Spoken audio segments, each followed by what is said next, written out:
Kind of success you've had the first couple games. What's keeping you grounded right now? Because you're off to a heck of a start. I think just the critique from the coaches and from my parents back home that, every day you got to work to get better. And in this game, everyone's the best from their high school, so anybody can start on any team at any time, so you got to keep pushing. You talk to your dad a lot? Yes, I do. Yeah. Have you guys talked at all about Michigan State? He's played in some big games up in that place. Any words of wisdom from him heading into this week? Not yet, but we usually have those talks like a Thursday or Friday night before the game, so I can really, when my mind's starting to get really focused. What are those like so far, the night before the game when you talk to him?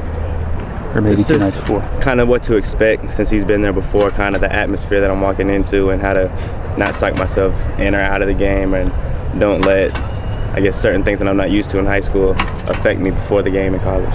First road game for you, first night game for you. Talk about what excites you about those things. Well, playing every game of high school at night, was a great feeling. And my first collegiate game at night, I'm sure it's going to be a great feeling, a great atmosphere. It's going to differ a lot from the day games that we've been playing. How badly do you guys want to wash that taste of losing out of your mouth? Very badly, more than anything in the world. Thanks. TJ, you talk about talking to your dad a lot. Have you talked to him at all since? I'm sure you talked to him since the Michigan game. Did he talk to you about what it's like to deal with the loss and how you rebound from that a little bit? Yes, he told me just learn from your mistakes.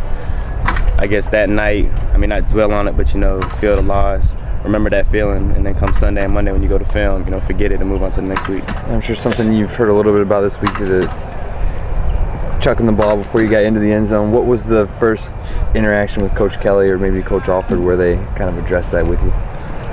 It was Sunday maybe, or Monday during our film session. When we went over to play, that's when all three of the coaches addressed me, Coach Kelly, Coach Molnar, Coach Alford, and let me know, I got away with one, but if it happens again, we have some big problems, and that it better not happen again. Did you know that you had released the ball early when you were on the field, or did you not know till Monday? I didn't. I found out a couple minutes after I scored. Someone said that the TV replay showed that I had dropped it. What was your first reaction? I was scared for what the coaches were going to do. What did your dad say about it? Did he say anything to you about it? He said just focus more on scoring next time. He said just hand the ball back to the ref to make things simple so you never have to second guess yourself. You talked a little bit about some of the success you've had here in your first couple games. I think we found out Saturday you were the first freshman in Notre Dame history to catch 2 touchdowns in his first 2 starts. Does that even register with you yet, or are you too focused on everything else? I'm really too focused. People say it and it's kind of like, wow.